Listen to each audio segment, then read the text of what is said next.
I'm Anil Kumar. Welcome to my series on solving international GCSE math papers. This one is 2016 June. Time allocation is 2 hours. There will be 22 questions to solve. I'll try to do it within an hour, right? So we'll also take a few questions separately to discuss similar kind so that you get extra practice for some difficult questions. There'll be about 25% questions which will be slightly difficult.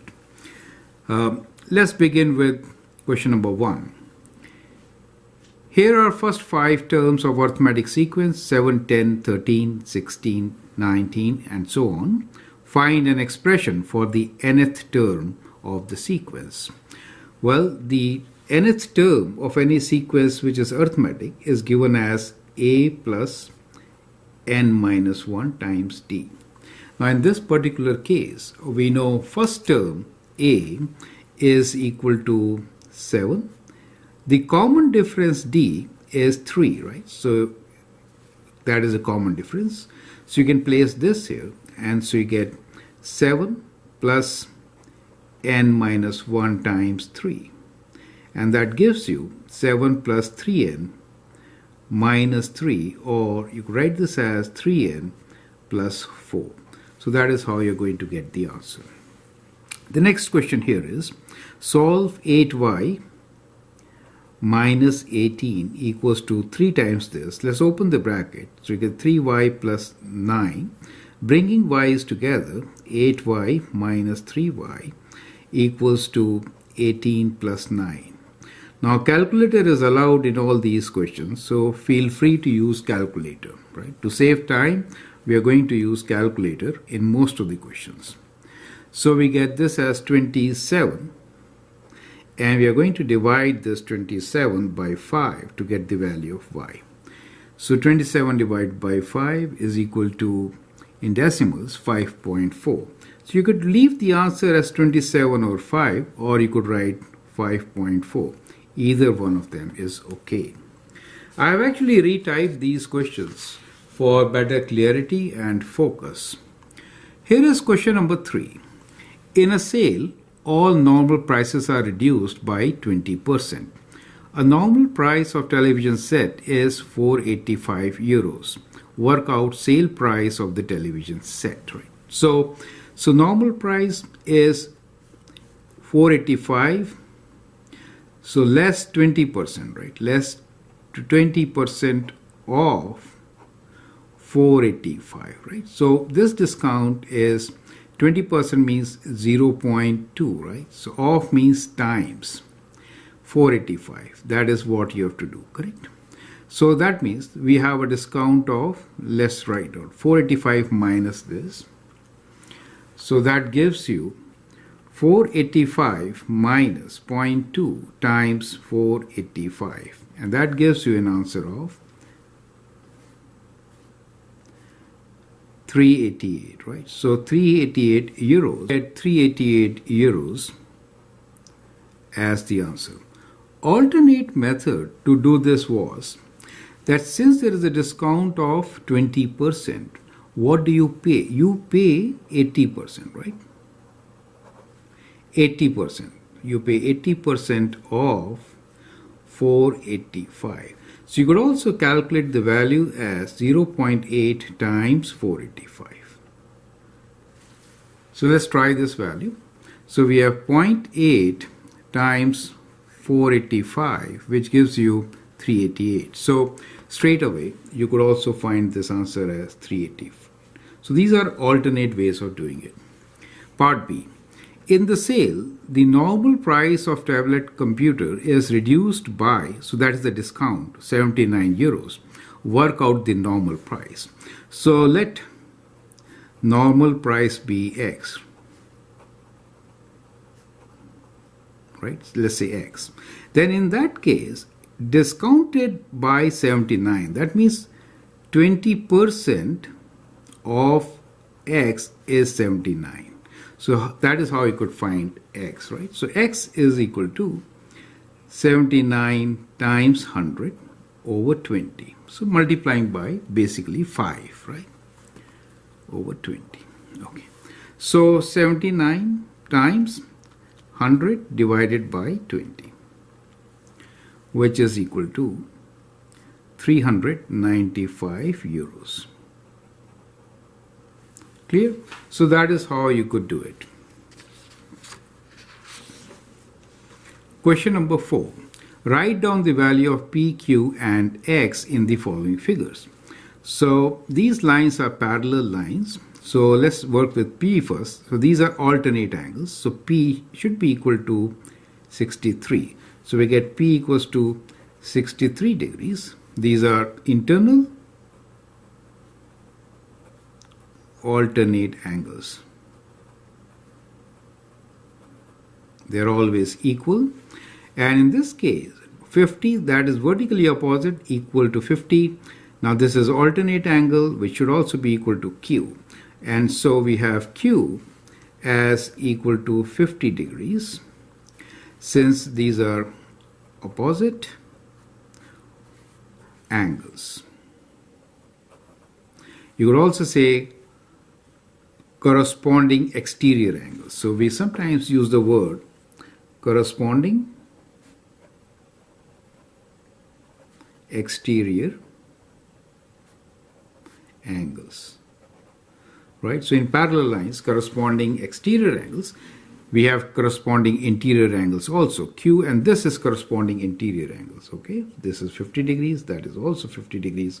That is how we work it out. Perfect. So that is how you can do part A of question number 4. And as far as part B is concerned, we are given a hexagon. So different angles are given in the hexagon. You have to find X. So the total of internal angle, what is that equal to? So internal angle, actually the sum of internal angles, is equal to, so you can form n minus 2 triangles, right? So it is n minus 2 times 180 degrees. N is 6, so we could do 6 minus 2 times 180 degrees. So 4 times that gives you 720 degrees is the total sum. Now that 720 should be equal to sum of all these angles, right? So we can write 720 as equal to, add them all, right? So we have, let me write down the numbers and the x values. So these are the x values, correct? Okay, that is 4x. So we have 4x here plus all other numbers, which is 139 plus 156 plus 97 plus 164, right? So let's add all these numbers. So we have 139 plus 156 plus 97 plus 164, which is equal to 556. So 720 minus 556, that sum is 556, is equals to 4x. Now 720 minus 556 is equal to 164. So 164 divided by 4 should be equal to x, right? So which is 41. So x is 41 degrees. So I hope that is absolutely clear, right? Question number 5. Simplify. So these are based on laws of exponents. So we just add them up. So m to the power of 5 plus 2, which is m to the power of 7. In this case, I think it was, okay, so I just rewrote it. Okay, so m to the power of 7. In this case, c to the power of 11 minus 3. So when you divide, you have to take away, right? So it is c to the power of 8. And here you multiply, so it becomes a to the power of 15. Correct? So that is straight away from laws of exponents. Now let's simplify this one. 4 times 2, applying the distributive property, we get 8x plus 12 plus 2x plus 5 times 2, which is 10. Now that is equals to 8 plus 2, let's write here. 8 plus 2 is 10x, and here we have 22. So 10x plus 22 is what you get.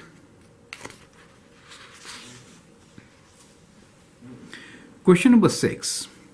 Student in class 9Y took part in a sponsored swim. The table gives information about the amount of money in dollars. raised by each student. Work out an estimate for the total amount raised by the student in class 9. So we are given these ranges, right? So the ranges from 0 is included, 6 is not included, 6 to 12. And we need to find the total amount. So first step should be find this mid value, right? So we'll find the mid value. So what I will do here is create a column here itself. We'll call this as xi, right? So that is the middle value. So that is the center value, which is average of these two. 6 plus 0 divided by 2, so we get 3, right? So here the mid value is 9. Here it is 15, 18, and then add them and divide by 2. Or basically you see we are going up by 6, right? So you could add on 6 here. So we get 21 and 6, 27. Does make sense to you, right? Now create another column, which is, these are the frequencies, right? So create a column which is product of frequency and this sum, right? So XIFI, you could write in any order. So multiply these and write them down here. So we get 12, 50, 54, we'll use the calculator. 8 times 15, 120. 21 times 9 equals to 189. And then 27 times 3, which is equal to 81. And then we are going to sum all of them to get the answer, right? So we'll do 81 is there, plus 189, plus 120, plus 54, plus 12. And that gives you 456. So we just changed the unit to dollars. So it is $456 for us, right? So I hope I got all the numbers right. So let's redo it. So we have 12 plus 54. You should check this answer, right? So because in punching, you can make a mistake. 189 plus 81. So good idea. Yes, 456 is the correct number. So 456 euros, or dollars in our case, has been raised. Next question here is question number 7. Complete the table of values for x squared minus 4x plus 2 and then graph this, right? So you have to just plug in these values and calculate. So let's do the needful. So we'll put the brackets and then minus 1. So within brackets, and then that is the square, right? Minus 4 times within brackets minus 1. And then we have plus 2 equals to. So we get 7. Now for 1, I will just go inside and change minus 1 to plus 1, correct?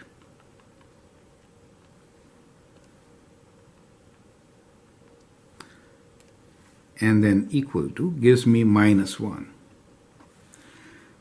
Now with 4, let's substitute 4 now in the formula.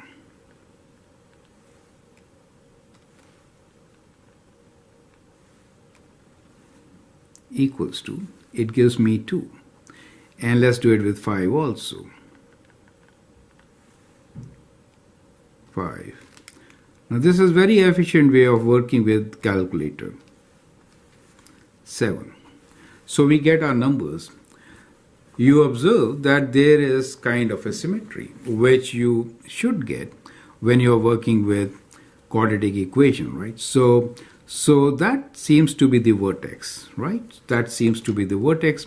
And with this vertex, and of course steps are 1, 3, 5, 7, we can easily sketch the parabola, right? So we'll make a rough sketch. The minimum value is minus 2, so I'll just keep it here, right? And this vertex is at 2 minus 2, correct? Is at 2 minus 2. So, okay, so let's just sketch few lines here. We have to sketch just 5, right? And the x value go to minus 1, right? So that's it. Okay, so approximately we are going to sketch this parabola. We have the first point. Let's begin with the vertex itself. So at 2 it is minus 2. So at 2 it is minus 2. Let's think Let's say this is 1, this is minus 2. And then we'll move upwards. At 3 it is minus 1, so at 3 it is minus 1. At 4 it is 2, so let's say 2. And then at 5 it is 7, right? So we get one side of the parabola, right? So we could just combine this and then go like this on the other side, plot the points and sketch it, correct? So that becomes the function y for us. As you can see, this is the line of symmetry, right? And this point here is minus 2 at 2, correct? So that helps you to sketch the graph. Now here is a question on transformations. I'd like you to pause the video, answer this question, and then look into my suggestions. Question 8a. Describe fully the single transformation that maps triangle A into triangle B. So this is our triangle A and that is triangle B. So we see there is an enlargement, right? So about which point, that is what we need to figure out. So for that, let's join these vertices. So if you join these vertices over the straight line, use a ruler, right? So we are doing a sketch, approximation. So that is how I could get it, correct? So what we notice is that the focus is at is at 1, right? So everything is originating from 1. So that is one thing. Second, we see that this length is 3 units here and this length is 6 units, correct? From 9 to 3, right? So it is 6 units. In this case, it is from 2 to 5, 3 units. That means there is enlargement, right? Or you can say dilation, or you can say enlargement.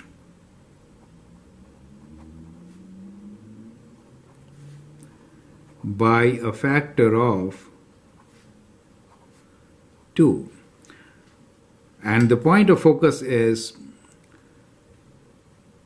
1, 0. So 1, 0 being the point of focus. Okay, so that is how you could describe this in a single transformation, right? So it's about this point.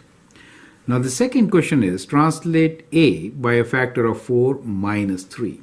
So that means we have to go 4 units, this is x, right? So 4 horizontal, 4 right, and 3 down for A, right? So if I move this unit from, this is at 5, 5 plus 4 is 9, it will come here, right? So that is where first this point will go. Let's call this point as P, right? So first you move 4 units, right? And then 3 down. This is at 2, so it will go to this point, 3 down. So we get the point P dash here. So moving 4 units right and 3 down. Similarly, you could move point Q 4 units down. 2 plus 4 is 6 and then 3 down. So you reach here, right? So that is where you reach. So you get a point, and so this is your base. And this third point will be 1 unit higher, and you can join this and make this as A dash. Clear? So that is how you're going to do the translation, right? 8C. On the grid, rotate D, let's call this as D, 90 degrees anti-clockwise. So we have to do 90 degrees anti-clockwise. With the center minus 2, 1. So the center for us is minus 2, 1. So we have to rotate this about that point 90 degrees anti-clockwise. I've changed some numbers here. Okay, just to incorporate my figure into what you can see, right? That's the whole idea. So let's try to understand the concept also. So if I have a point somewhere in this quadrant, let us say, and the point is xy. Now, what really happens is when you translate, this will be looking like this.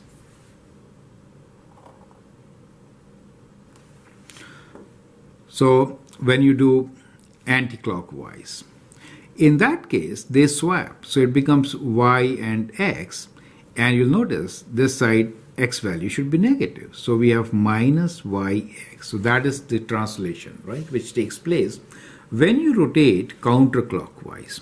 Now that happens when all this is done with respect to origin. Now in our case, we are doing it from an external point and not origin, right? So this is not origin. So the strategy here is, so see the strategy, is to create new coordinate.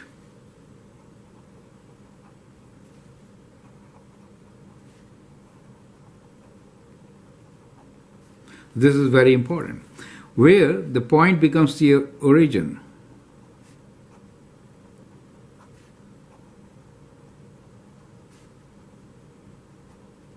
Is that clear to you? So what I'm doing here is that I'm actually drawing another axis here, and that is my new y-axis. Let's call this as y dash and x dash. Correct? Now, with reference to this axis, I can read all the points and translate. You get the idea, right? So that is how I'm going to do this particular question. So let's again call these points as P, Q, and R, right? So what are the coordinates of Q with reference to the new system? So new system, now Q with reference to the new system is, now we are starting, this is my origin, new origin. Is it okay? So it is 4, 1. Do you see that? So the points are 4, 1. So when I do counterclockwise, so I get Q dash, where will it go? With the new reference, it will be minus 1, 4. Do you see that? It swaps. So minus 1 and 1, 2, 3, 4. That becomes the new point. So point D will be right there, right? So this point will now move to this place. Do you get the idea, right? So that is how we have to find the new coordinates. Let's again work with R, right? So R, the value at present will be 4, 1, 2, right? So 4, 4, 2, right? It is 4, 2. So R dash will swap this and write minus 2, 4. Do you get the idea, right? So in this case, minus 2 and then 4 up, right? So 4 up will be 1, 2, 3, 4. So this is not very clear, but that is where we get, right? So that becomes the R dash value. This was Q dash.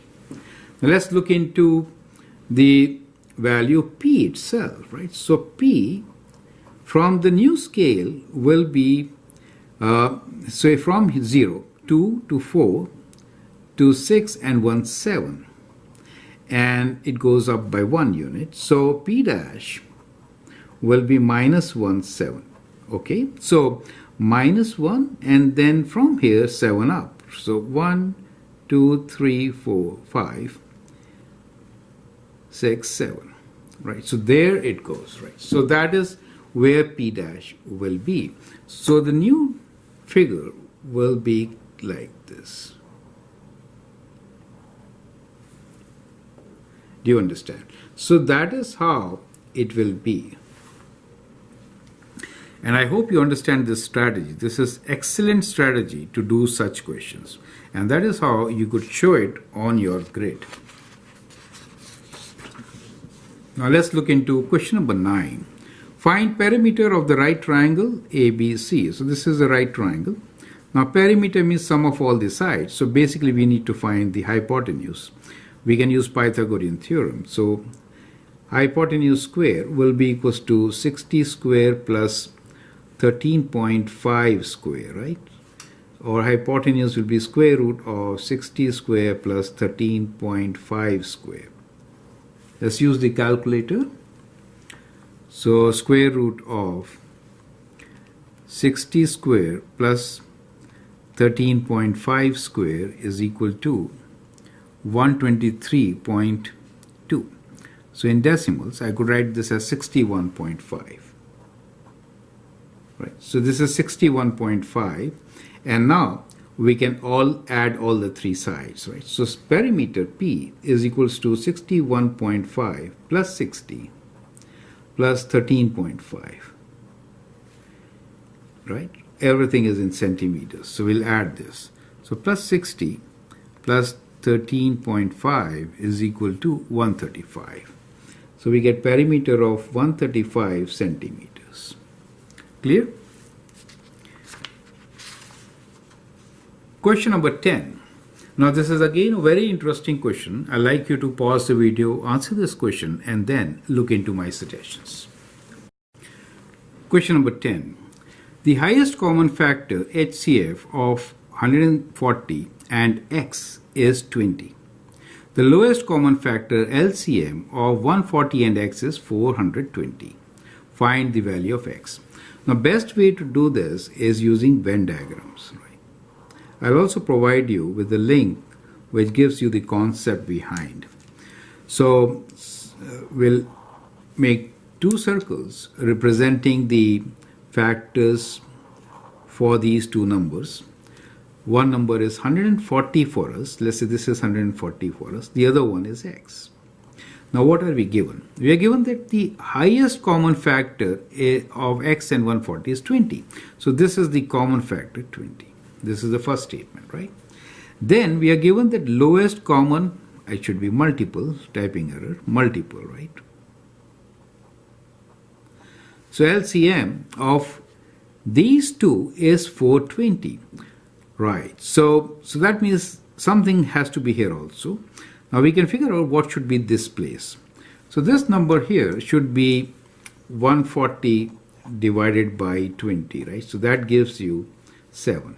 So this number should be 7, and here we don't know, so we'll just write a, some number a. Is it okay?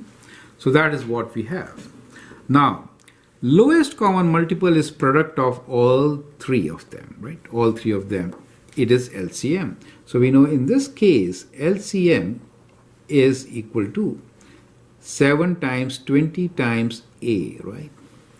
And what is LCM? It is 420. So we get 420 equals to 7 times 20 times a, and therefore a is equals to 420 over 7 times 20, right? So we could simplify this and get the answer. So 7 goes 6 times and 2 goes 3 times. So a is equal to 3. So we get a equals to 3 as our answer. Is that clear, right? So that is how we are going to solve it. Now let's look into the next question. The table gives the population of each of the 5 countries in 2014.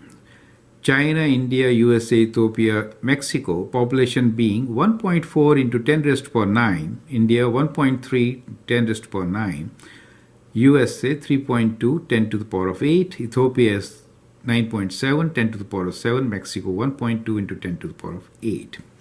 Write 9.7 into 10 to the power of 7 as an ordinary number, right? So 9, you could write this as 97 into 10 to the power of 6, which means million, right? So I'll rewrite this as, that's the thinking process, right?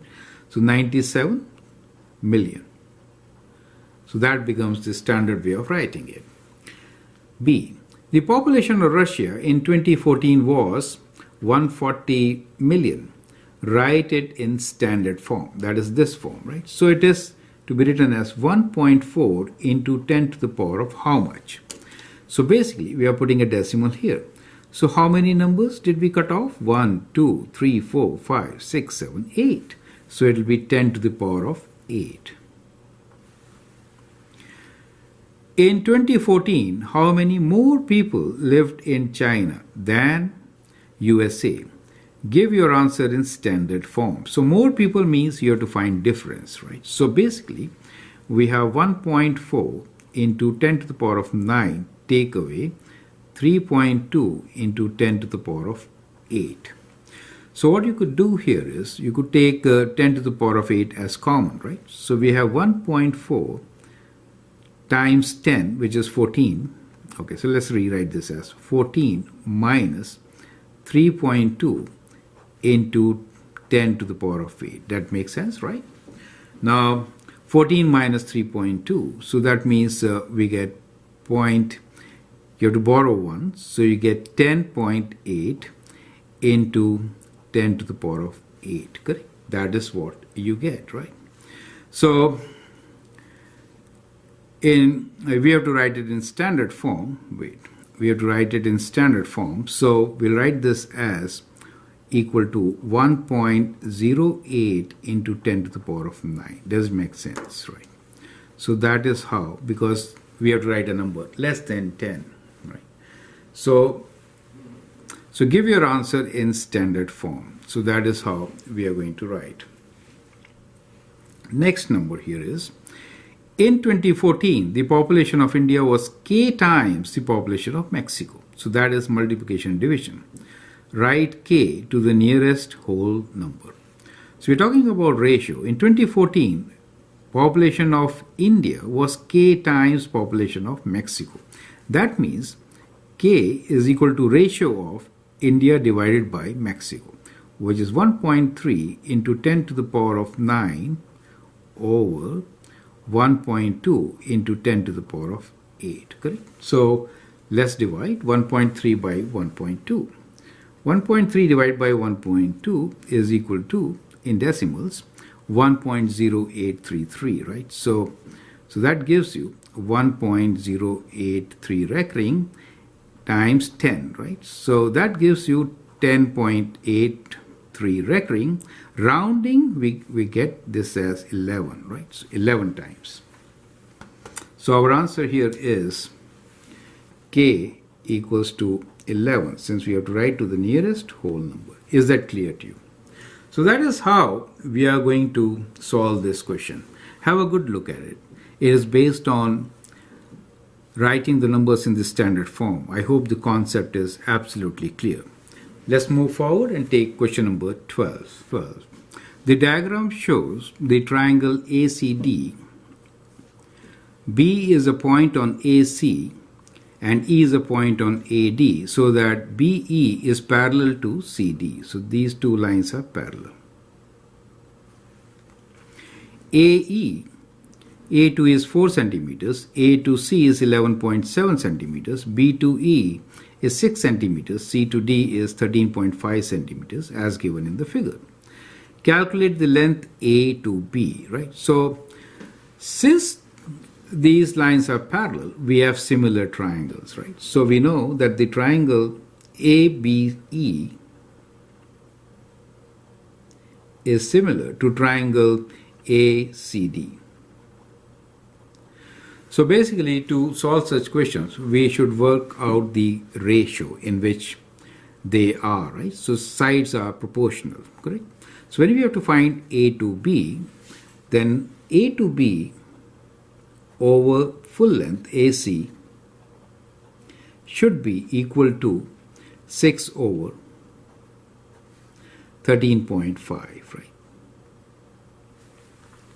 So from here we can find what AB is, right? So AB, AC is known to us as 11.7, is 11.7 times, let me write, multiply 6 over 13.5, correct? 11.7 times 6 divided by 13.5 gives you the answer as 26 divided by 5, which is 5.2. 5.2. So we get this length as 5.2. Now let's find the ED, E to D, right? So to find ED, first we will find AD, right? So AD over AE should be equal to 13.5 over 6. Now it is also a good practice to find the scale factor, right? So let me give you that concept here. We could say scale factor, right? So scale factor is for us 13.5 over 6, which is this, right? So if you find this separately, 13.5 divided by 6 equals 2. We get 2.25. So basically, it helps you to do faster calculations, right? So you know this is 2.25. So it becomes simpler to do calculations. But here, we are going with similar triangles and the ratios. Okay, so AD will be equal to, this you know is 2.25 multiplied by AE. So it is 4 times 2.25, correct? So that is AD. So we'll multiply, we already have 2.25 here, times 4 is equal to 9. So the total length is 9 for us from here to here. So what is ED? So E to D will be equals to 9 minus 4, which is 5, right? So this length is 5 for us. So we get ED as equal to 5. Now let's take the next question, which is question number 13. M is directly proportional to P cube. That means M is directly proportional to P cube, or M is equal to some constant times P cube. If M equals to 128, when M is 128 for P equals to 8, so K times 8 cube, right? So from here you can find what K is.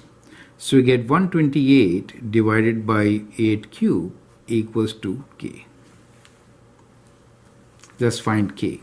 128 divided by 8 cube equals to 1 over 4. So we get, you can write 1 over 4 or 0.25, right? Or K equals to 0.25, quarter. Find the formula for M in terms of P. Find the value of M when P equals to 5, right? So as expected, the formula, let's rewrite the formula here. Formula for M in terms of P will be M equals to 1/4 of P cube. So that becomes the formula in terms of P. And part, this is A, and for part B, find the value of M when P is 5. Let's substitute 5 here. So M equals to 1 over 4 times 5 cube. Right? So let's calculate this. 5 cube divided by 4 equals to 125 by 4, of course. In decimals, you could write this as 31.25. Correct? So that is how you can write your answer. Question number 14. So this is a rational expression we need to simplify. So we are given x square minus 25 over 2x square minus 9x minus 5. Now x square minus 25 can be written as difference of squares, right?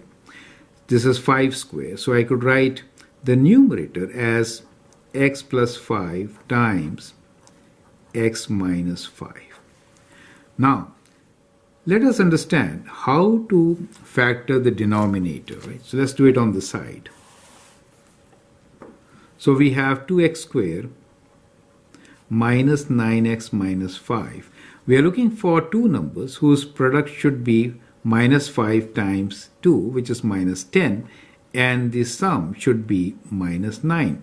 So the numbers could be 10 and 1. Bigger number should be negative, right? So splitting 9 into minus 10 and 1, we get 2x squared minus 10x plus x minus 5. So we can take 2x common, we get x minus 5 here, and plus 1 common, x minus 5. So we can write this as x minus 5 times 2x plus 1. So that becomes the factored form. So we get x minus 5 times 2x plus 1. Correct? Now, as you can see here, x minus 5 can be cancelled. So we could write this as equal to x plus 5 over 2x plus 1. Now, it's very important to write the restrictions. Now, we cannot have x as equal to 5, nor could we have x as minus half, right? So when you simplify, you should write the restrictions. Otherwise, this expression is not equal to that. Perfect? Question number 15 is also based on rational expressions. Write x plus 3 over 5 plus x minus 2 over 3 as a single fraction in its simplest form. So we have to take common denominator, which is 15 in this case, right? So we can just take common denominator of 15. multiply the first term by 3. So we get 3 times x plus 3 plus 5 times x minus 2, right? So that is equal to 3x plus 9 plus 5x minus 10 over 15. Or 3x plus 5x is 8x minus 1 over 15. So that becomes the single fraction. 15b, simplify all this. 8, a to the power of 9, e to the power of 6 to the power of 1 over 3. So what we get this as 8 to the power of 1 over 3, a to the power of 9 divided by 3 is cube, and e to the power of 6 divided by 3, which is square, right? Now cube root of 8 is 2, so we could write 2a cube e square. Perfect. So that is how we could do it. Here we need to simplify. We have to rather solve for y, right? 2 over 3y plus 3 over 8y equals to 8. Now in this case, the common denominator is 24, right? So 24 is lowest common denominator, right? So we'll multiply everything by 24. So we'll multiply everything by 24. We are going to get 8 times 2. So that implies we get 8 times 2, which is 16y, plus 3 times 3, which is 9y, equals to 5 times 24. Perfect. So add them. We get 25y equals to 5 times 24, and then y equals to 5 times 24 divided by 25, or 24 over 25. So that becomes our answer, right? Okay. The next question here is question number 16. In a bag, there is a total of 20 coins.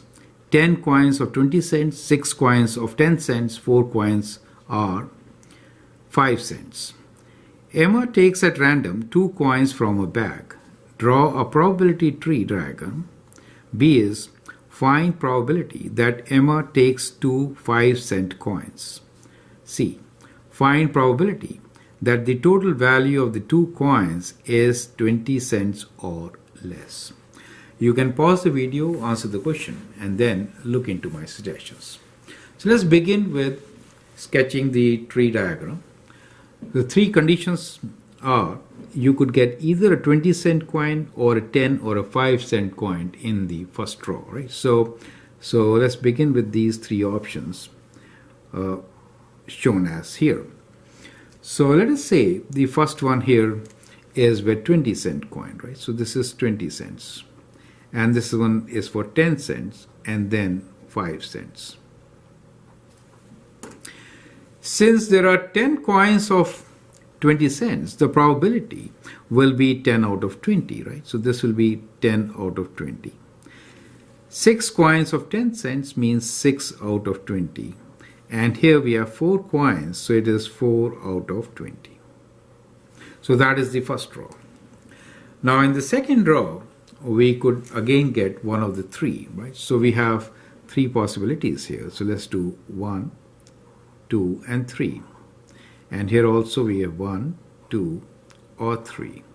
And here 1, 2, or 3. So let's again take this as 20 cents, this as 10 cents, and then 5 cents. So we have 20 cents, 10 cents, 5 cents. 20 cents, 10 cents, and 5 cents. Now in the first case, we have already drawn a 20-cent coin, so we're left with one less. So we have 9 out of 19, right? So one coin has been drawn, so 9 out of 19. So all these are from 19, right? This will be 6 out of 19 and 4 out of 19. Here we have drawn 10-cent coins, so one number reduced for 10 cents. So this will be 5 over 19. The others, original amount, to 10 over 19 and 4 over 19, correct? Here, original amount, 10 over 19 and 6 over 19. We have already taken away one 5-cent coin, so one less will be 3 over 19. Okay. So that is the probability distribution. Perfect. Now, let's answer. So we've done the probability tree. Part B is find the probability that Emma takes two 5-cent coins. So if she is taking two 5-cent coins, that means we follow this path, right? One 5-cent coin and then again the 5-cent coin. So the probability will be 4 out of 20. So in this case, let me write down here 4 out of 20 times 3 out of 19, right? 3 out of 19. So that becomes the answer. So let's multiply and write down. So we get 12 divided by, within brackets, 20 times 19, right? So that gives you 3 over 95. Perfect. So that is the probability of getting both 5-cent coins. Now, see, the probability that the total value of the coins is 20 cents or less. So, since we are drawing two coins, this path is out of bound. We will consider these two now, right? So, one could be probability that we get 10 cents and 10 cents, that gives us 20 cents. Then the probability that we get 10 and 5, less than 20, or we could get 5 and 10, or we could get 5 and 5, right? So these are all the probabilities possible. Correct? Let me push this a bit here. Let's figure this out. Now, for 10 and 10, so for 10, first 10, it is 6 over 20 times second 10, which is 5 over 19. Now 10 and 5, that means 6 over 20 times 5, 4 over 19. 5 and 10, so 4 over 20 times, then 10 means 6 over 19. Now 5 and 5 means 4 over 20 times 3 over 19, correct? So we have to add all the three, right? So we'll have to sum all them up. So let's add them all. So when you add them all, what do you get? Let's use the calculator, right? So the first case is we have 30 in the numerator divided by, well, what we'll do is we'll just add all the numerators and divide them by 20 times 19. Is that clear? So we'll do 30 plus 24 plus 24 again plus 12, right? So all this we are going to divide by 20 times 19. Does make sense, right? That'll be faster, right? So let's do it. So we have 30 plus 24 plus 24 plus 12. This is the numerator. We'll divide this numerator by, within brackets, 20 times 19. So we get, oh, we didn't divide. Okay, let's do it again. So we have 30 plus 24 plus 24 plus 12. So that is the numerator. We'll divide our answer by, within brackets, 20 times 19. So we get 9 over 38. Okay. So that becomes the answer, 9 over 38. So we get 9 over 38 as the probability for getting 20 or less cents in two draws. So I hope that is absolutely clear. Question number 17. F is a function such that f of x equals to 2x minus 5. G is a function such that g of x is x squared minus 10. Find f of 4. So f of 4 basically means we have to substitute 4 here, right? So we get 2 times 4 minus 5, which is 8 minus 5 or 3. So we get f of 4 as equal to 3, right? Now f of g of minus 4, that means first we'll calculate g of minus 4. That is to say, substitute minus 4 here. So f of g of minus 4, so we get minus 4 whole square minus 10, right? Which is f of 16 minus 10, which is f of 6. Now we are going to substitute 6 here. So we get 2 times 6 minus 5, or we get 12 minus 5, which is 7. So the answer is 7. So the answer is 7 for the second one, and for the first one it is 3. C. Express the inverse function in this form, f inverse of x. So we'll start with y equals to 2x minus 5. To find the inverse, we'll interchange. So x equals to 2y minus 5, and then bring it together, equals to 2y, or half of x minus 5 over 2 is equal to y, or we get the expression as f inverse of x is equal to x over 2 minus 5 over 2, right? So that is one way of writing it. Now, you could also do inverse by reading it backwards. So see how to read it backwards.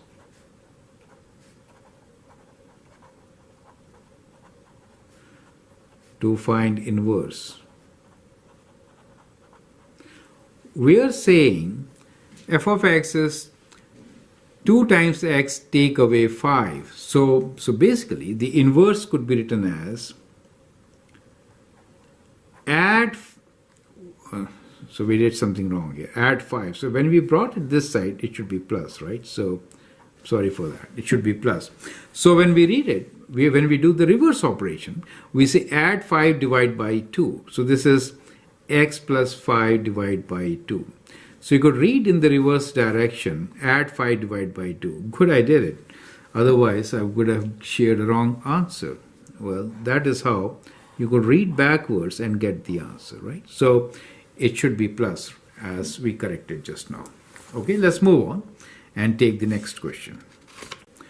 Question number 18 here is, Ms. Cook asked each student in her class how long it took them in minutes to travel to school that morning. The incomplete histogram shows information about the times, that is the frequency density, it took students who took no more than 30 minutes to travel to school. So this is up to 30 minutes to travel to school. Part A is 9 students took between 15 minutes to 30 minutes to travel to school. How many students took no more than 30 minutes to travel to school? That's part A. Part B is 12 students took between 30 and 55 minutes to travel to school. Use this to complete the histogram. So I'd like you to pause the video, answer this question, and then look into my suggestions. This is indeed a very good question. Let's try to understand how to solve it. So what we are given here is that there are 9 students who took between 5 minutes to 30 minutes. So this is time in minutes on this side. I should write t in minutes. Okay, so between 5. So this is 5. So, okay, the scale is not very clear to you. So let me just mark few things so that it becomes simpler for us to work out, right? Okay. So this is 10, this is 20, this is 30, 40, 50, and let's say 55 is here somewhere, okay? So, okay. So when we say 9 students took between 15 to 30 minutes, so where is 15 minutes? So 10 and 5, 15. That means, let's draw this line. This is 15 minutes. Okay, so this is 15 for us, okay? So between 15 to 30, we have 9 students. We have 9 students here. This is what is given to us, right? So I hope that is clear. Now this is a frequency density histogram. So what does that mean? It really means we could find the height. The area represents the number of students, right? So the area is number of students.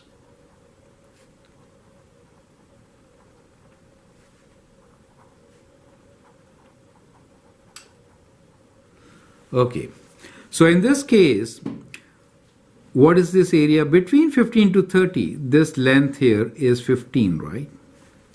And we don't know what height is. So 15 times h should give us 9.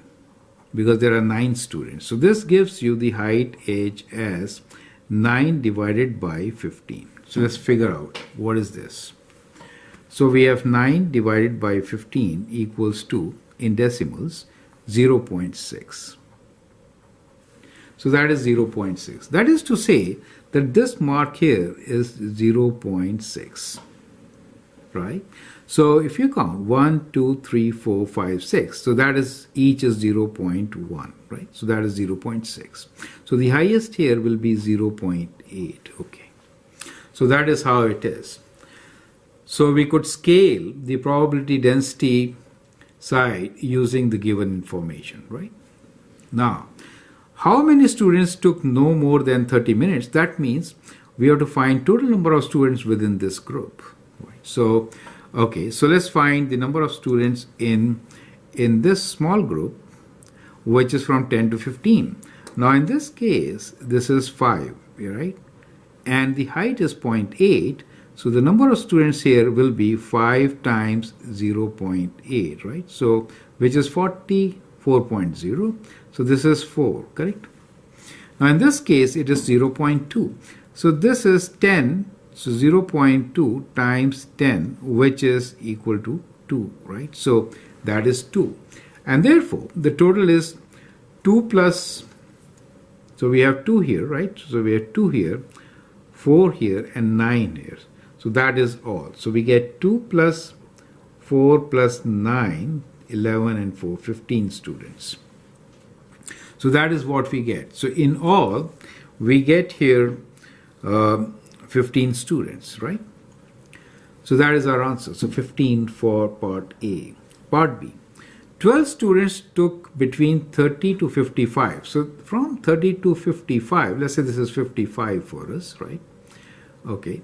So 30 to 55, it is 12 students. We have 12 students here. We need to find the height, right? So 30 to 55 means 55 minus 30 is equal to 25, right? So this length is 25 for us. We need to find the height for this length, right? h2, let's say, right? So 25, let's do it here. Okay, we'll do it here. 25 times this height is equal to 12. So the height is 12 over 25. Okay, 12 divided by 25, which is equals to, in decimals, 0.48, right? 0.48. So in this particular case, this is 0.6, this is 0.5. 48 will be slightly below this. So let me just mark one. So 0.5 and below this, somewhere here, and up to this place, 55, right? So that is going to be the extra portion, which will represent 12 students from 30 to 55, right? This is 55 for us, correct? So that is how we are going to complete this histogram with the given information. That is, 12 students took between 30 and 55 minutes to travel to school. So I hope that helps. Now the key concept here is that the graph really shows the frequency density, right? So the area gives you the number of students. Perfect. So keep this in mind. I hope that helps. Here is question number 19. Given 7 plus 2 times square root of 50 times 5 minus 2 times square root of 2 is equal to a plus b square root 18. Find the value of a and b. So let us expand using distributive property. We have 7 plus 2 square root 50 times 5 minus 2 square root of 2, right? So when you apply distributive property, 7 times 5 is 35 minus 7 times 2 is 14, 14 square root 2. Now multiply by 2 square root 50, we get 10 square root 50, and then we get minus 4 square root of 100. 50 times 2. Okay. So this could be written as 4 square root 100, that is 10. So we could do 35 minus 14 square root 2 plus 10. 50 could be written as 25 times 2, right? And this is 4 times 10, since 100 square root is 10. So what we get here is 40. So we have 35 minus 40. And here we have square root 2 minus 14 square root 2. And then we have plus, this 5 comes out, so we get 50 square root 2. Right? Now that gives you 40. When you take away from 35, you get minus 5. And here, when you take away 14 from 50, you get 6 with a positive, right? So we'll take from 50, 6, and then 4 take away 1 is 3, 36 square root of 2. Now what we really want is a plus b square root of 18. So how do I get square root of 18? Right? So square root 18 is what? Square root 18 is basically 9 times 2, right? So basically, I have to get 9 outside. Do you understand? I have to get 9 inside, right? So how do I get 9 inside? That means I could rewrite this as minus 5 plus 4 times, so 9 inside will actually give me, let me rewrite this. This will result into 3 square root 2, right? So I have to take away a factor 3 inside, right? So if I do that, I could write 36 as 12 times 3. Do you understand? Square root of 2. Then I'll take this 3 inside to write this as square root 18. I hope you're getting the concept. This is very important to understand, right? So I get 12 square root of 18 because 3 square will be written inside, and that is how we are going to get it. So from here we can say a is equal to minus 5 and b is equal to 12. You get the concept, right? So that is a very critical step to understand. I hope you understand and appreciate it. Okay, let's take the next question, which is question number 20. Cone with the height of 10 cm is placed over a cylinder of radius 10 cm. The center of the base of cone coincides with the center of the top of the cylinder. Show that the total surface area A equals to 300 plus 100 square root 2 pi. So let us sketch this. So we have a cone and a cylinder combination. So let's say this is the cone. Right, so the diagram is normally given in the test paper, but I have purposely not drawn that. It's easier to, write it from the explanation, right? So that is how the diagram should look like. So we are given here that the cone height is 10 centimeters placed over a cylinder with radius 10 centimeters. So this radius is 10 centimeters. So it is definitely not to the scale. The center of the base of the cone, so these are all aligned, right? Okay, and the height, the center of the base of the cone coincides with the center of the top of the cylinder. Show that the total surface area is this. While in typing, I've missed out one important information, that is height of cylinder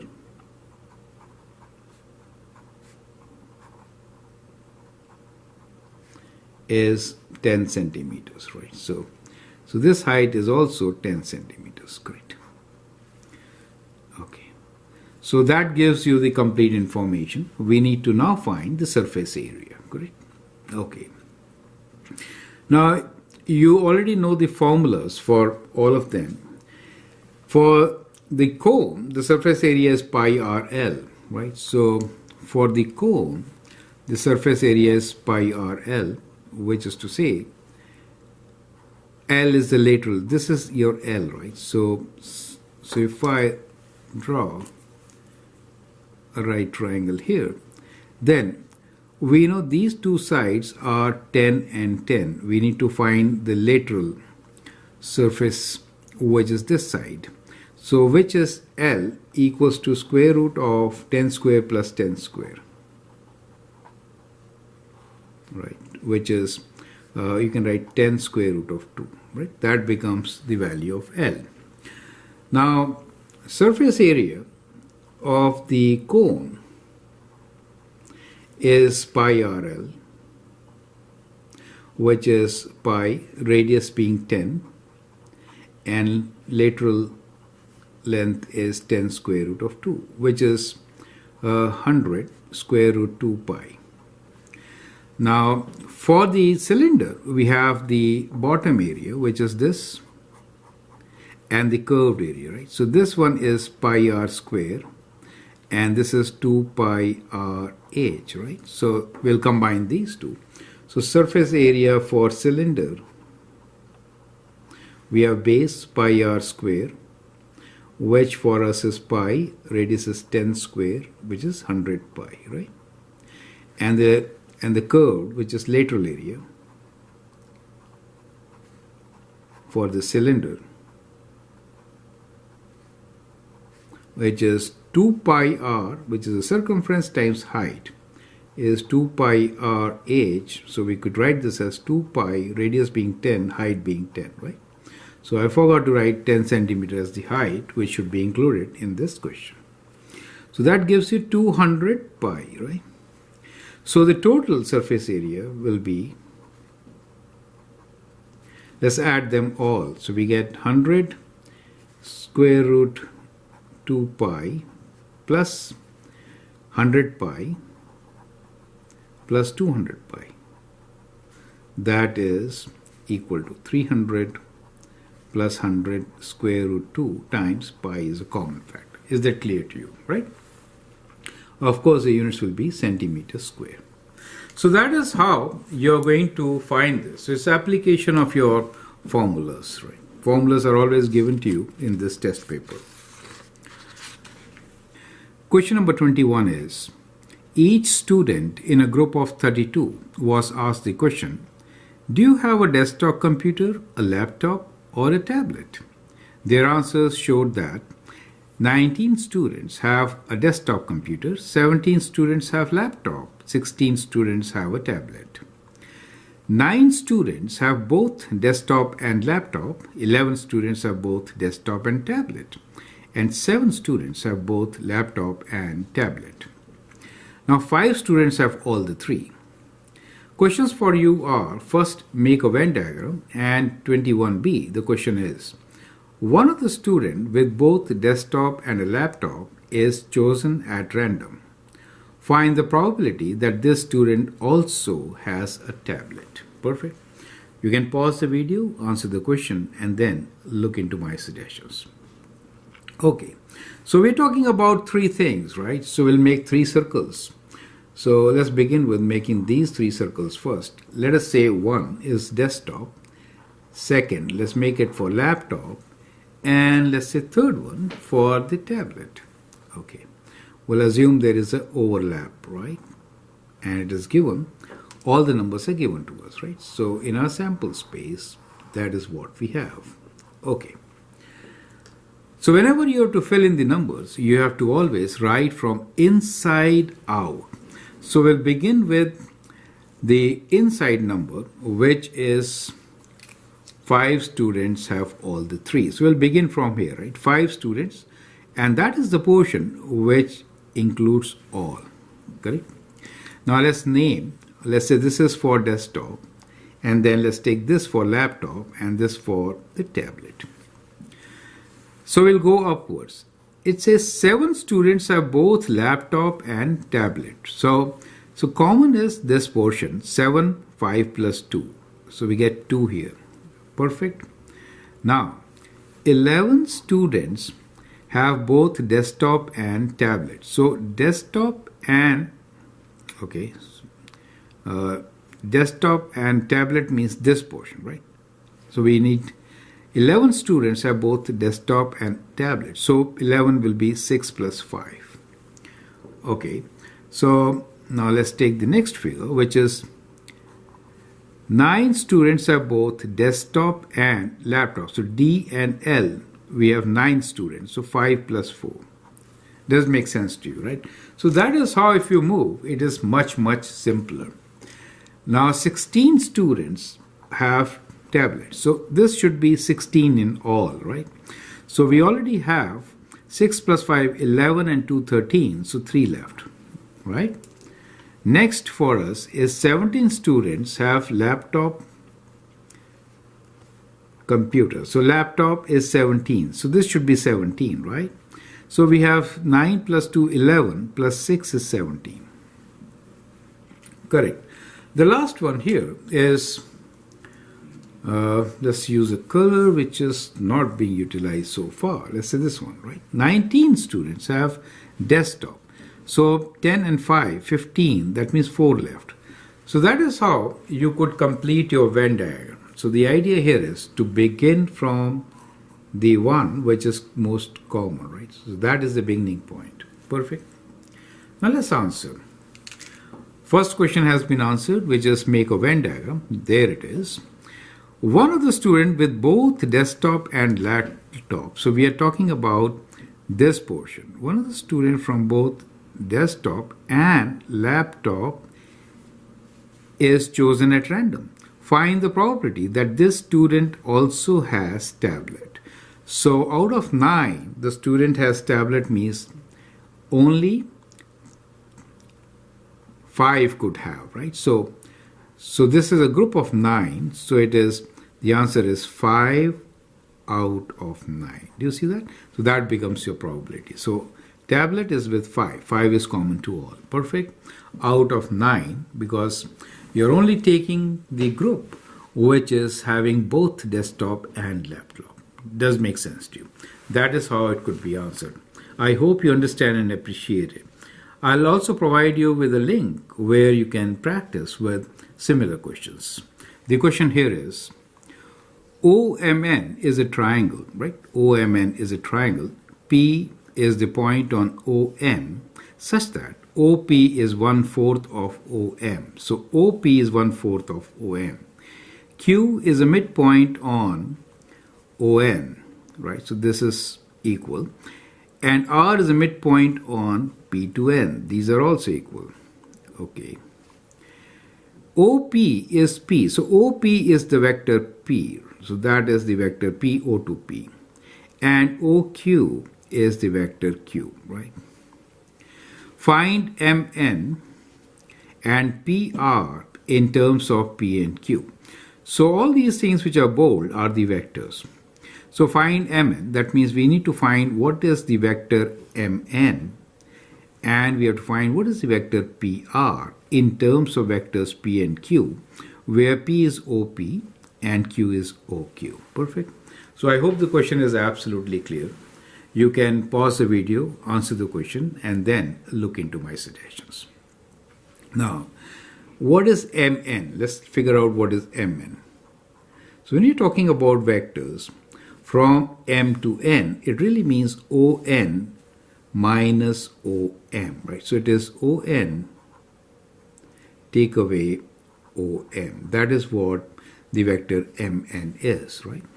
Now what is O to N? Now O to N will be twice Q, right? So O to N is 2 times the vector Q, because this is Q and that is also Q, Q being the midpoint. So O to N, ON is equals to 2Q, right?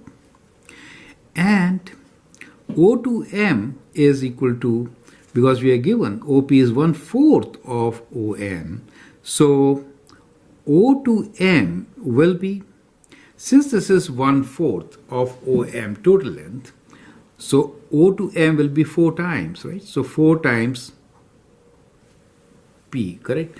So directly from here we get OM is 4 times P, right? Since we are given, let me rewrite this. We are given here OP is equal to 1/4 of OM, right? So that tells you that OM is equals to 4 times OP. Is it clear? So we have 2Q minus OP 4 times, which is P. So we have written Mn as a ratio of, in terms of P and Q, right? So it is 2Q minus 4P. So we get the first part, A. Now in A, we also need to find what PR is. That is P to R, right? So how do we find PR? Let's do that now. So PR basically is half of Pn, right? So we can write PR, since R is a midpoint, is half of P to N. And what is P to N? It is half of, P to N will be ON minus OP, which is half of O to N is 2Q minus O to P, which is P. So when you open this bracket, you get Q minus half P. So that is PR. Perfect. So we have the solutions for Mn and PR. Now, use a vector method to prove that QR is parallel to OP, right? So we have to prove that these two are parallel. We are given that Q and R are midpoints, correct? Now to get QR in terms of OP, we could actually write like this. Q to R means what? We could write QR as equal to QO plus OP plus PR. Is it okay? PR. So Q to O is minus Q, O to P is P, and P to R is just we found, which is Q minus half P.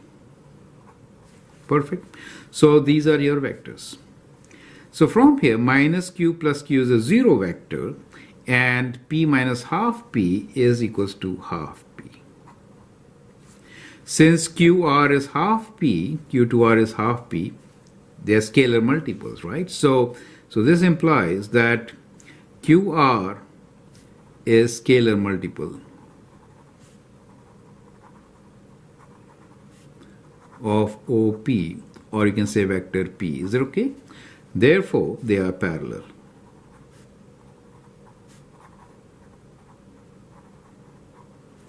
Perfect. So that is how we are going to answer this question. Now at this level of GCSE, many students find it difficult to answer questions based on vectors. So I'm going to provide you with a link on this so that it gives you extra practice. I hope that should help. So with this, we solve all the 22 questions. I hope the solutions are understandable. Feel free to write your comments and share your views. If you like and subscribe to my videos, that would be great. Share my videos with your friends. And don't hesitate to write comments and suggestions. Thank you and all the best.